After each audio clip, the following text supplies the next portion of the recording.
बच्चों, आज हम कुछ परिस्थितियों की कल्पना करते हैं। जैसे किसी जंगल में एक शेर हो, या किसी द्वीप पर सिर्फ एक बाज हो, या बर्फीले पहाड़ पर सिर्फ एक वाइट बियर हो, या फिर किसी एक मैदान में गाय हो, या किसी ऐसी जगह में, सुनसान जगह में केवल एक ही मनुष्य हो। तो कल्पना करिए, ये कितने दिनों तक जीवित रह सकते हैं?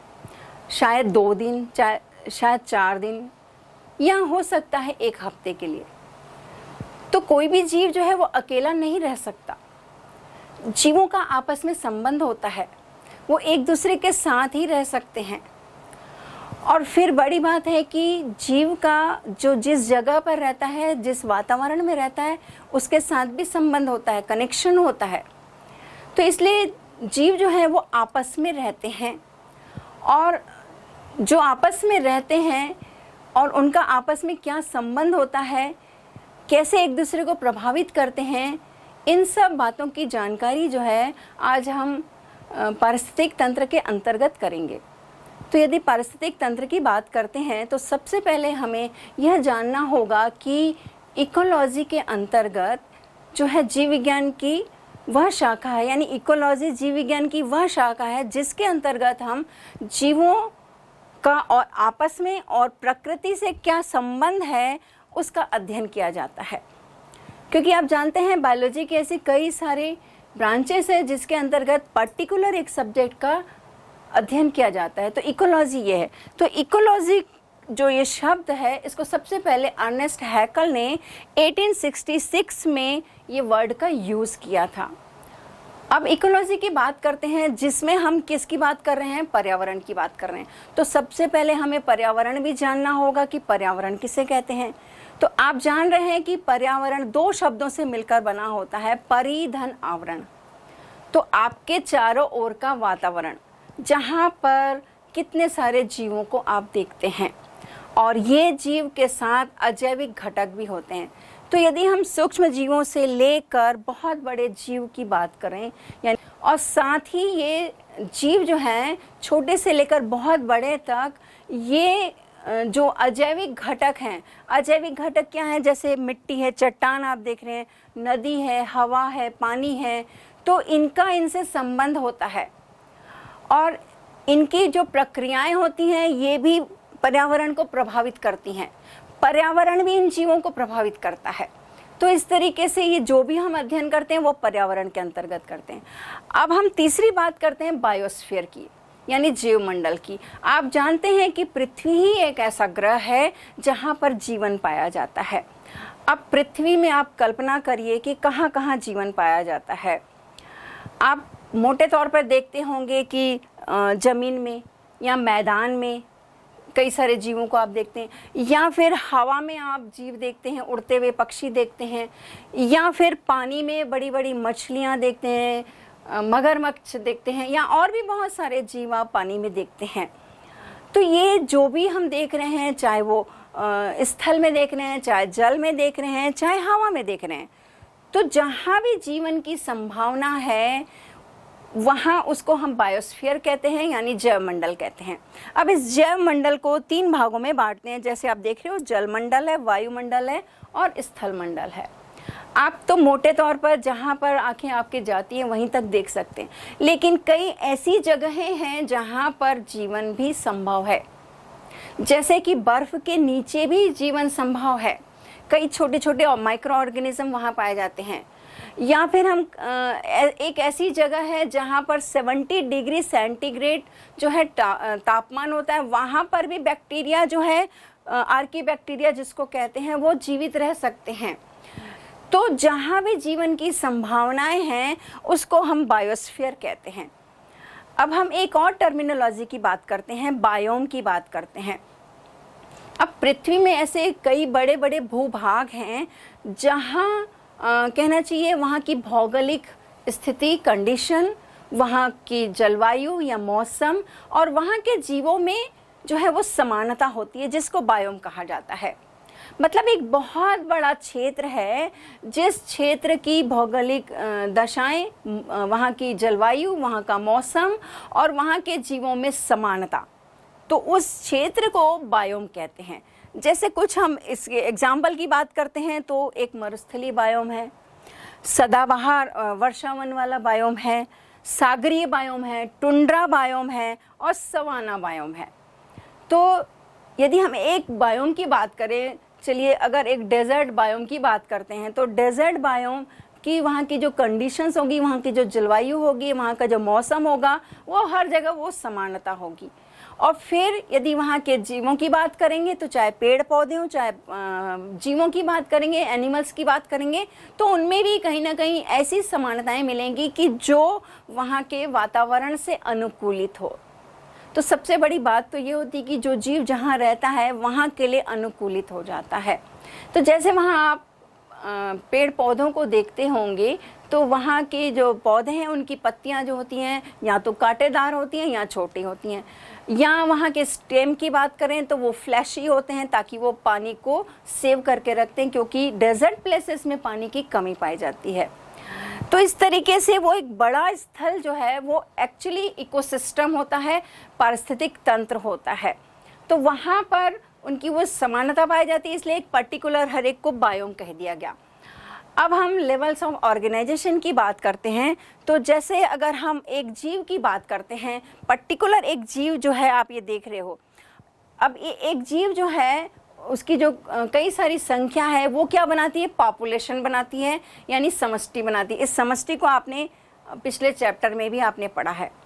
अब ये पॉपुलेशन जो है, आप देख रहे हो कि पॉपुलेशन, एक की पॉपुलेशन है वो दूसरे के साथ रह रही है। मतलब अगर एक किसी पर्टिकुलर स्थान की बात कर रहे हैं तो वहाँ कई सारे जीव होते हैं, वहाँ गाय भी मिलेगी, कुत्ते भी मिलेंगे, कई सारे पेड़ पौधे भी मिलेंगे, चूहे भी मिलेंगे। तो वो जो वहाँ रह रहे हैं उसको हम कहते हैं समुदाय या कम्युनिटी कहते हैं। अब हम आगे एक बात और बढ़ते हैं इकोसिस्टम की, कि जो ये जीव हैं वहाँ पर मिट्टी भी है, हवा भी है, पानी भी है, प्रकाश भी है, तापक्रम भी है। तो ये जो है अजैविक पदार्थ कहलाते हैं। ये भी वहाँ पर मिलकर जो यानी जैविक घटक और अजैविक घटक मिलकर पारिस्थितिक तंत्र बनाते हैं, तो वो इकोसिस्टम बना लेते हैं। अब कई सारे इकोसिस्टम, मतलब एक घास का इकोसिस्टम हो सकता है, एक तालाब का हो सकता है, एक जंगल का हो सकता है, खेत का हो सकता है। तो कई सारे इकोसिस्टम जो हैं वो मिलकर बायोस्फीयर बनाते हैं। पहले बायोम बनाएंगे और बायोम के बाद बायोस्फीयर बनाएंगे। तो इस तरीके से जो एक्चुअली हमारे चैप्टर का जो मोटो है वो पारिस्थितिक तंत्र है। वो पारिस्थितिक तंत्र कैसे बनता है, इसके कौन से प्रकार होते हैं और कैसे कौन से जीव एक दूसरे को प्रभावित करते हैं, इसका हम विस्तृत अध्ययन करेंगे। पारिस्थितिक तंत्र को सबसे पहले जो है एजी टेंसले ने इस शब्द का प्रयोग किया था 1935 में। उनके अनुसार देखा जाए तो पारिस्थितिक तंत्र है क्या, तो उन्होंने बतलाया था कि पारिस्थितिक तंत्र जो है वातावरण के सभी अजैविक और जैविक घटकों के पूर्ण समन्वय से बनी प्रणाली है।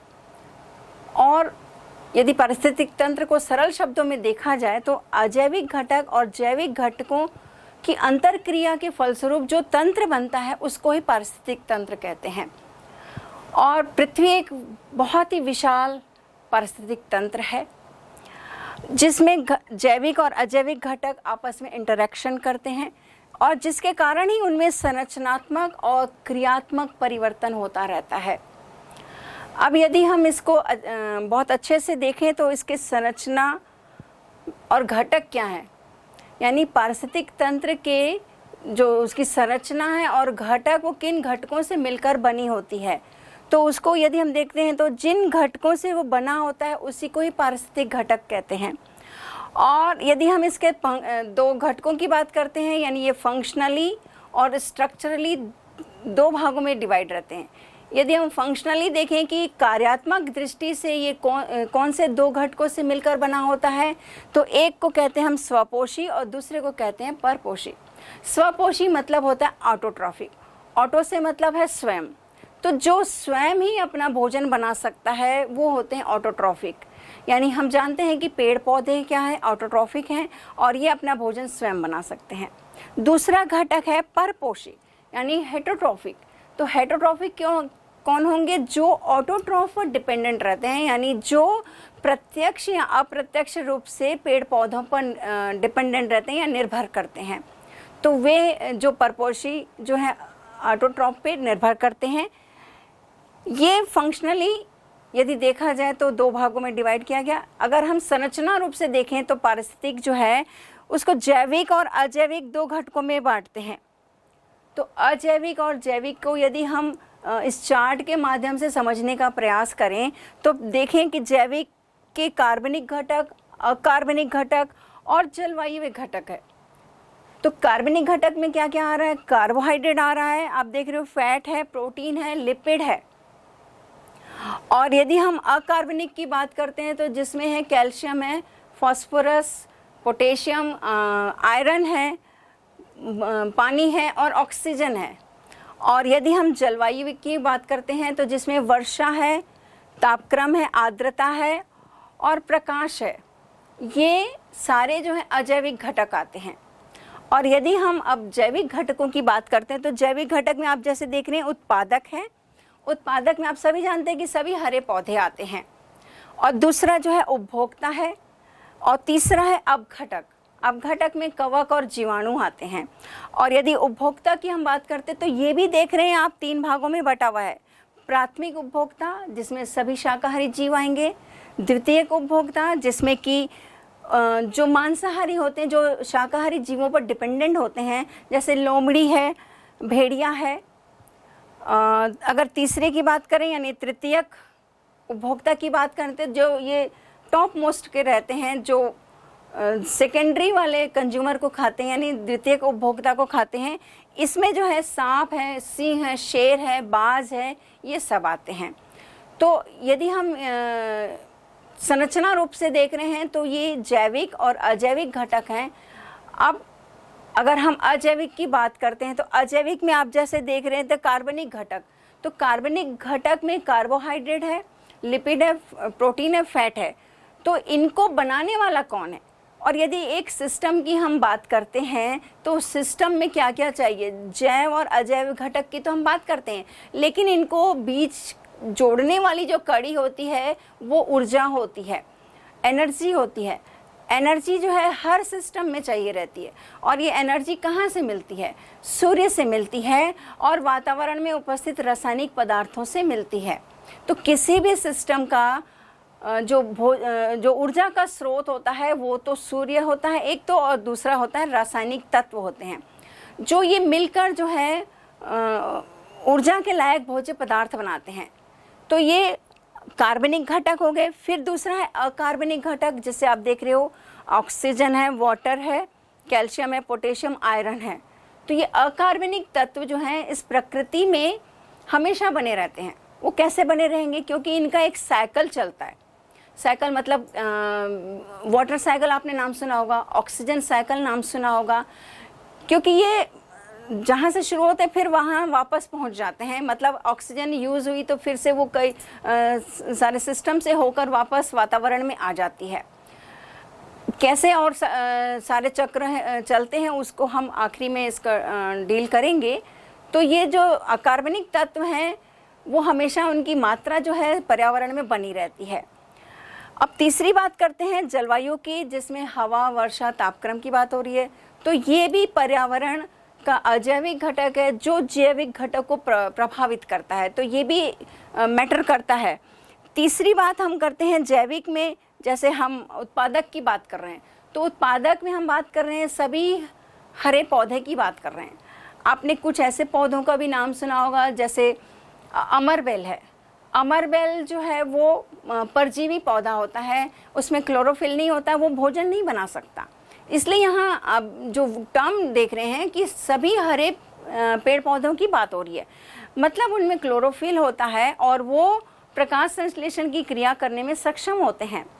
तो ये जो हरे पेड़ पौधे हैं वो कैसे प्रकाश संश्लेषण की क्रिया करते हैं? आप ये भी प्रक्रिया को आपने पिछली कक्षाओं में पढ़ा होगा। ये सूर्य की ऊर्जा लेते हैं जिसमें ऊर्जा मुख्य भाग होती है, और यदि इसके अकार्बनिक तत्वों की बात करते हैं तो कार्बन डाइऑक्साइड रहता है और पानी रहता है। कार्बन डाइऑक्साइड को वातावरण से लेते हैं और पानी को नीचे ज़मीन से लेते हैं।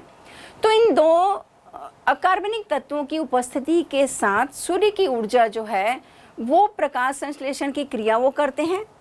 और फिर आप जानते हैं कि पौधे इस प्रक्रिया के जरिए क्या क्या बनाते हैं, कार्बोहाइड्रेट बनाते हैं, प्रोटीन बनाते हैं, फैट बनाते हैं, लिपिड बनाते हैं और कई सारे ऐसे सोर्स हैं जो आप यूज़ करते हैं। और आप जानते हैं ये जो भी भोजन आप यूज़ करते हैं उससे आपको एनर्जी मिलती है। तो उत्पादक हो गए ये प्रकाश संश्लेषण की क्रिया के द्वारा कार्बनिक पदार्थ को बनाते हैं। और साथ में आप जानते हो कि ऑक्सीजन भी इस प्रक्रिया में रिलीज होती है, जो सारे जीवों का प्राण आधार है, जीवनधार है, यानी ऑक्सीजन के जरिए ही जो अन्य जीव हैं वो जीवित रहते हैं। तो ये उत्पादक हो गए। अब दूसरी बात करते हैं हम उपभोक्ता की। उपभोक्ता में आप जैसे देख रहे हो प्राथमिक उपभोक्ता, तो प्राथमिक उपभोक्ता क्या होंगे, जो हरे पौधों को खाते हैं। ये सारे शाकाहारी जीव आ जाते हैं। इसमें आप जानते होंगे खरगोश है, भेड़ है, बकरी है, घोड़ा, हाथी, ये सब जो है वनस्पतियों के पौधे के भाग या पत्तियों को खाते हैं। तो प्राथमिक उपभोक्ता हो गए। फिर है द्वितीयक उपभोक्ता की बात करते हैं, तो द्वितीयक उपभोक्ता जो है वो प्राथमिक उपभोक्ता को खाते हैं, यानी प्राइमरी कंज्यूमर को खाते हैं। तो ये जो है सेकेंडरी लेवल के रहते हैं, जिसमें मोर है, भेड़िया, लोमड़ी आते हैं। और यदि हम तीसरे तृतीयक उपभोक्ता की बात करें तो ये टॉप लेवल पर होते हैं, जिसमें सांप, सिंह, बाज, गिद्ध आते हैं। ये जो है सेकेंडरी लेवल के कंज्यूमर को खाते हैं। अब हम बात करें अपघटक की। तो अपघटक जो है जो डिकम्पोजर होते हैं, और जिसमें आप देख रहे हो एग्जाम्पल देख रहे हो, जैसे ये कवक है और जीवाणु है। ये भी हमारे लिए बहुत इम्पॉर्टेंट है, हमारे पर्यावरण के लिए। क्यों? क्योंकि जीव जब उसकी मृत्यु होती है या मृत होता है, कोई भी पेड़ पौधे की हम बात करते हैं या कोई जीव की बात कर देते हैं, जैसे कोई लोमड़ी या बाज या मर गए, तो उसके बाद वो उनका क्या होगा, तो वो धीरे धीरे आप जानते हैं सड़ना स्टार्ट होते हैं, प्रारंभ होता है। और फिर वो सड़ाता कौन है? ये बैक्टीरिया होते हैं और कवक होते हैं। ये उनको सड़ाकर उनके जो मूलभूत जो तत्व हैं उसको स्वतंत्र करते हैं वातावरण में। और ये जो तत्व हैं, अगर हम ये बात करें हमारी स्किन की, तो ये किससे बनी हुई है? प्रोटीन, कार्बोहाइड्रेट, लिपिड की बनी हुई है। अब प्रोटीन, कार्बोहाइड्रेट, लिपिड की बात करें तो जो उनका बेसिक स्ट्रक्चर है उसमें कार्बन होगा, हाइड्रोजन होगा, ऑक्सीजन होगा, नाइट्रोजन होगा, सल्फर होगा, कैल्शियम होगा। तो ये सब जो है, जो कोई जब जीव मृत होता है तो यही सब तत्वों को ये जीवाणु और कवक जो है वो फ्री करते हैं। जैसे हमने कहा था ना कि अकार्बनिक तत्व जो है हमेशा प्रकृति में संतुलन बनाए रखते हैं, हमेशा उनकी मात्रा जो है वो निश्चिंत बने रहती है। उसका रीज़न ही यही है कि कोई भी जीव मृत होता है तो उसके रूप में मूलभूत तत्वों में जो स्वतंत्र करने वाला जीवाणु और कवक होता है, तो ये डिकम्पोज करते हैं, उसका अपघटन करते हैं और सारे तत्व वापस जो है पारितंत्र में फ्री हो जाते हैं। और फिर से ये पारितंत्र को कौन यूज़ करता है? वो हरे पेड़ पौधे यूज़ करते हैं, जैसे कार्बन डाइऑक्साइड है या बहुत सारे ऐसे एलिमेंट्स हैं, तत्व हैं, macro nutrients and micro nutrients की यदि बात करते हैं, यानी जो पौधों को ज़रूरी तत्व चाहिए रहते हैं, कैल्शियम है, फास्फोरस है, आयरन है, ये सब उनको ज़रूरी चाहिए रहता है बढ़ने के लिए। तो जब वो ग्रोथ करते हैं और फिर आगे उनमें प्रकाश संश्लेषण की क्रिया होती है, तो इस तरह से आप देख रहे हैं कि ये पौधे जो है कार्बनिक पदार्थ बनाते हैं। किन से बना रहे हैं? अकार्बनिक पदार्थों से। तो ये उनका चक्र चलता रहता है। तो एक इकोसिस्टम में आप जैसे देख रहे हो जैविक घटक है और अजैविक घटक है, इनका आपस में संबंध है। कैसे संबंध है? तो जैसे जैविक घटक हैं वो किस पर डिपेंडेंट है? पेड़ पौधों पर डिपेंडेंट है। पेड़ पौधे किस पर डिपेंडेंट है? पेड़ पौधे कैसे अपना भोजन बना रहे हैं? सूर्य के प्रकाश से बना रहे हैं और साथ में अकार्बनिक तत्व उनको जरूरत पड़ रही है, CO2 और H2O की। इस तरह से कार्बनिक पदार्थ बना रहे। कार्बनिक पदार्थ जीव खा रहे हैं, जीव की जब डेथ हो रही है तो डिकम्पोजिशन हो रहा है। तो इस तरह से ये एक पूरा साइकिल चलता रहता है और इकोसिस्टम में ये एक दूसरे को प्रभावित करते हैं। तो बच्चों, अब हम पारिस्थितिक तंत्र के आकार की बात करते हैं, उसके साइज की बात करते हैं। तो पानी की एक छोटी सी बूंद है, ये भी एक पारिस्थितिक तंत्र है। और यदि आप एक पेड़ को देखते हैं, वृक्ष को देखते हैं, तो ये भी एक पारिस्थितिक तंत्र है। तो छोटी सी बूंद से लेकर वृक्ष और ऐसे ही बहुत बड़े बड़े सागर और पहाड़, पर्वत, जंगल, ये सब जो है पारिस्थितिक तंत्र के अंतर्गत आते हैं। यानी छोटी बूंद से लेकर एक बहुत बड़ा विशाल जो है सागर भी पारिस्थितिक तंत्र के अंतर्गत आता है। यानी आप साइज में देख रहे हैं कि सागर जो है कितना बड़ा विशाल होता है, जो एक पारिस्थितिक तंत्र हो सकता है। और ऐसे ही बड़े विशाल जो जगह होते हैं, जिसको हमने पहले भी बात की थी, उसको हम बायोम कहते हैं। तो ऐसे जंगल है, बहुत बड़ा जंगल होता है, तो वो भी एक बायोम है। और सागर है तो वो भी बायोम है। हालांकि हैं वो एक पारिस्थितिक तंत्र। तो सीमा की बात करें तो ये छोटे से लेकर ये बहुत बड़ा हो सकता है। अब यदि हम इसकी सीमा की बात करते, वो आकार की हमने बात की, अगर हम उसकी सीमा की बात करते हैं तो सीमा एक पारिस्थितिक तंत्र की दूसरे पारिस्थितिक तंत्र से ऐसे बिल्कुल कोई एक बाउंड्री नहीं है कि वो उससे अलग होता है, बल्कि एक पारिस्थितिक तंत्र के जो उपभोक्ता होते हैं वो दूसरे पारिस्थितिक तंत्र में भी चले जाते हैं। उपभोक्ता हो सकता है ये कॉमन हो, एक से दूसरे वो जा सकते हैं। तो एक पर्टिकुलर कोई बाउंड्री या कोई सीमा नहीं होती है। और ये एक पारितंत्र के जीव एक दूसरे में आते जाते रहते हैं। अब एक हम एग्जाम्पल देखते हैं तालाब का या झील का, जिसके जो उपभोक्ता हैं वो क्या होंगे, मछलियाँ ही होंगी। लेकिन हो सकता है उस झील में, उस तालाब के किनारे में कुछ पक्षी भी आ जाएं और वहाँ की मछलियों को खाने लगे या वहाँ के जलीय जीवों को खाने लगे। तो इस तरीके से कोई सीमा तो है नहीं, दूसरे पारितंत्र के भी जीव आ गए। यदि हम एक खेत की बात करते हैं तो खेत के पारितंत्र में कहीं दूसरी जगह से आकर पक्षी आया और वहाँ जो छोटे छोटे कीट हैं या केचुआ को खा रहा है। तो इससे भी आपको समझ में आ रहा है कि कोई एक पर्टिकुलर सीमा नहीं रहती है। यदि हम एक और एग्जाम्पल की बात करते हैं, साइबेरियन क्रेन्स यानी सारस, जिसको हिम सारस भी कहा जाता है। और भरतपुर जो है, जो राजस्थान में है, अभ्यारण्य है, वहाँ पर ये साइबेरियन क्रेन्स जो है, साइबेरिया मतलब कहना चाहिए रूस, तो वहाँ से ये इस जगह राजस्थान में आते हैं, राजस्थान के भरतपुर जगह में आते हैं। क्यों आते हैं और कब आते हैं, क्यों आते हैं? तो इसका जवाब है कि क्योंकि उस समय यानी ये ठंड में ही आते हैं, अक्टूबर वाले माह में ही आते हैं और मार्च तक रहते हैं। क्योंकि इस सीज़न में रूस में बहुत ज़्यादा ठंड पड़ती है, तो वहाँ वो जीवित नहीं रह सकते। तो इसलिए वो प्रवासी के रूप में राजस्थान में आते हैं, वहाँ पर मार्च तक रहते हैं और फिर ये अपने पारितंत्र में वापस लौट जाते हैं। तो इसका मतलब आप समझ रहे हैं कि ये कुछ समय के लिए आते हैं, प्रवास का उनका कुछ महीने का समय रहता है और फिर से चले गए। तो जिस समय तक वो यहाँ रह रहे हैं वो पारितंत्र को जरूर प्रभावित करेंगे। तो इस तरह से हम देख रहे हैं कि कोई उसकी एक पर्टिकुलर सीमा नहीं होती है, एक पारितंत्र के जीव दूसरे में जाते हैं। तो ये सीमा की बात हुई। अगर हम इसके प्रकार की बात करते हैं, यानी इसके पैटर्न की बात करते हैं, तो आप जैसे इस चार्ट में देख रहे हो कि दो इसके प्रकार हैं, एक है प्राकृतिक और दूसरा आप देख रहे हो कृत्रिम। प्राकृतिक जो है अपने आप से प्रकृति में बना हुआ है, तो ये प्राकृतिक पारिस्थितिक तंत्र होता है। और दूसरा आप देख रहे हैं कृत्रिम। कृत्रिम को मैनमेड भी कहते हैं और मैनमेड मतलब मनुष्य के द्वारा बनाया गया ये पारिस्थितिक तंत्र है। तो पहले हम प्राकृतिक पारिस्थितिक तंत्र की बात करते हैं, जिसमें आप देख रहे हो स्थलीय है, स्थल में रहने वाले जो भी पारिस्थितिक तंत्र होंगे उसकी बात करते हैं। तो पहले आप देख रहे हो घास के मैदान का पारिस्थितिक तंत्र, फिर आप देख रहे हो वन पारिस्थितिक तंत्र, फिर आप देख रहे हो मरुस्थलीय पारिस्थितिक तंत्र, और फिर देख रहे हैं पर्वतीय पारिस्थितिक तंत्र और टुंड्रा पारिस्थितिक तंत्र। तो ये क्या हो गए? स्थलीय पारिस्थितिक तंत्र। अब हम दूसरी बात करते हैं। प्राकृतिक में एक हो गया स्थल, दूसरा हो गया जलीय। अब जलीय में भी आप देख रहे हैं कि दो इसके भाग हैं, पहला है स्वच्छ जलीय और दूसरा है समुद्र जलीय।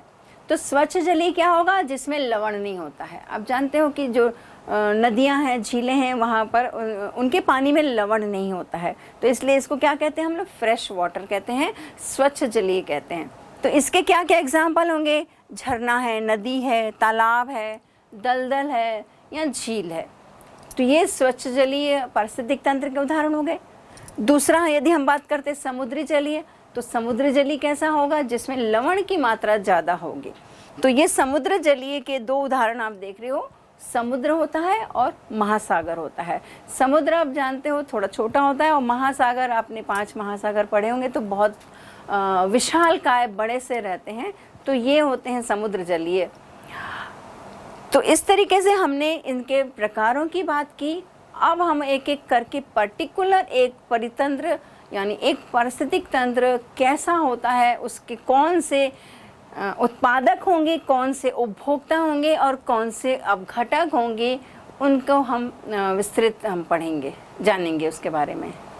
अब हम पहले प्रकार वन का जो पारिस्थितिक तंत्र है उसमें कौन कौन से जैविक और अजैविक घटक आएंगे उसको हम देखते हैं। तो यदि हम वन के पारिस्थितिक तंत्र की बात करते हैं तो इसमें बहुत बड़े विकसित और बहुवर्षीय वृक्ष आते हैं।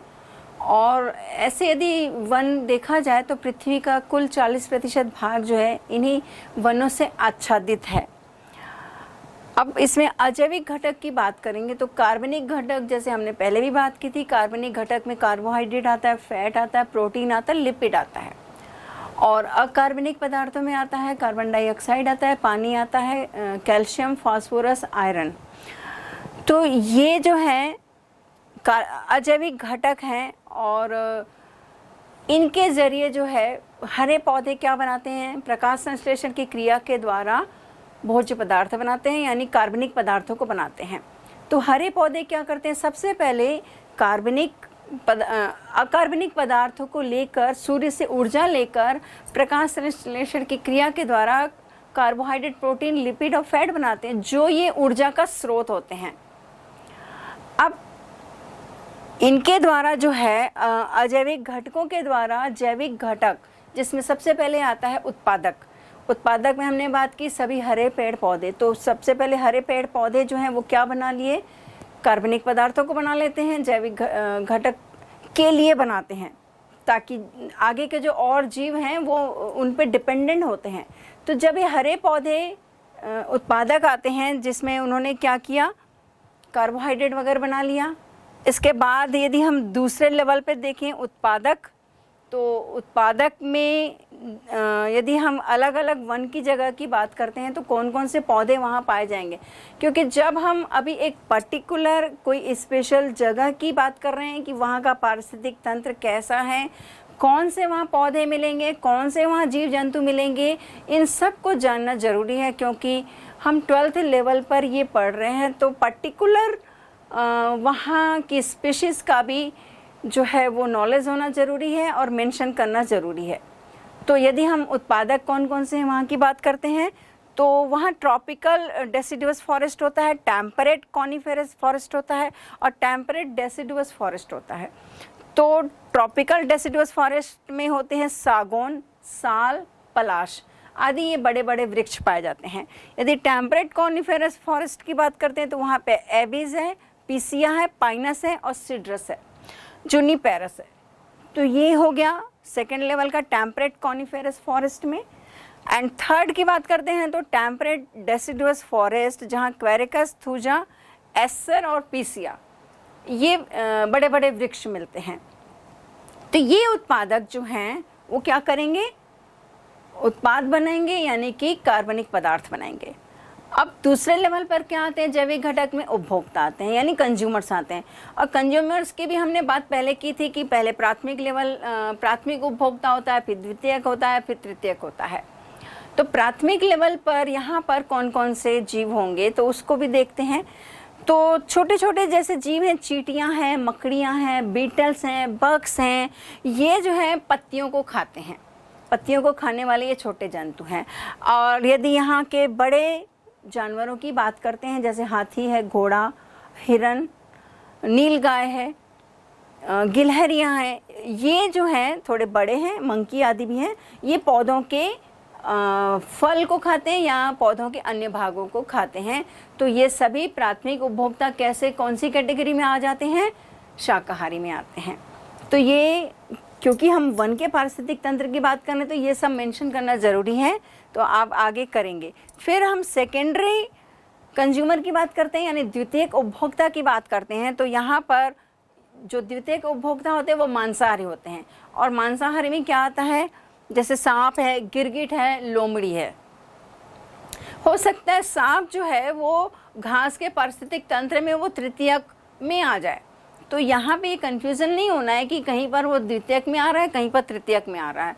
तो ये हो सकता है, वहाँ की परिस्थितियों पर डिपेंड करता है। तो चूंकि ये वन है, वो फॉरेस्ट है, तो यहाँ पर तृतीयक लेवल पे कौन होंगे, वो शेर, बाज, चीता ही हो सकता है। तो तृतीयक उपभोक्ता की बात करते हैं। टर्शरी जो सर्वोच्च मांसाहारी होते हैं, ये जो है द्वितीयक उपभोक्ता पर निर्भर रहते हैं भोजन के लिए, अपनी ऊर्जा के लिए। तो ये सिंह, बाज, चीता, शेर आदि आते हैं। और यदि हम यहाँ पर डिकम्पोजर की बात करें, यानी अपघटक की बात करें, तो हमने पहले भी बात की थी कि जीवाणु और कवक जो हैं वो अपघटक होते हैं। तो अगर हम पर्टिकुलर जीवाणु की बात करते हैं तो वो है एक्टिनोमाइसिटिस और स्ट्रेप्टोमाइसिस। ये जीवाणु हैं जो अपघटन करते हैं पौधों और जीव जंतुओं के मृत पदार्थों का एवं सड़े गले पदार्थों का अपघटन करके उनकी जो तत्व हैं उनको मूलभूत रूप में वापस करते हैं, यानी वो वातावरण में स्वतंत्र होते हैं। अगर कवक की बात करते हैं तो कवक में कुछ एग्जाम्पल्स हमें लिखने ज़रूरी हैं, जैसे कि एस्परजिलस है, पॉलीपेरस है, फ्यूजेरियम है, ट्राइकोडर्मा है। तो ये जो जीवाणु और कवक हैं ये क्या करते हैं, अपघटन का काम करते हैं। तो अब आपने ये पूरा वन का पारिस्थितिक तंत्र में पढ़ा कि अजैविक घटक कौन से हैं। अजैविक घटक लगभग सभी जो भी पारिस्थितिक तंत्र आएंगे वो लगभग यही जाएगा। क्या बदलते रहेगा, उत्पादक हो सकता है बदले, मतलब पेड़ पौधों के जो स्पीशीज है वो बदल सकती है, जीव जंतुओं के जो प्रकार हैं यानी जो टाइप्स हैं उनकी स्पीशीज है वो बदल सकती हैं। लेकिन अगर अजैविक घटक की बात आती है तो लगभग सब जगह वो एक समान रहेगा। तो अजैविक घटक हैं। फिर जैविक घटक में हमने बात की उत्पादक कौन कौन से होंगे। उपभोक्ता में हमने बात की कि प्राइमरी, सेकेंडरी और टर्शियरी लेवल पर कौन से उपभोक्ता होंगे। और अपघटक की भी बात करें तो वो भी लगभग सब जगह समान रहते हैं, लेकिन कुछ का नाम हमें याद ज़रूर होना चाहिए। तो ये हो गया अपना पहला वन का पारिस्थितिक तंत्र की बात हो गई। अब हम घास के पारिस्थितिक तंत्र की बात करेंगे।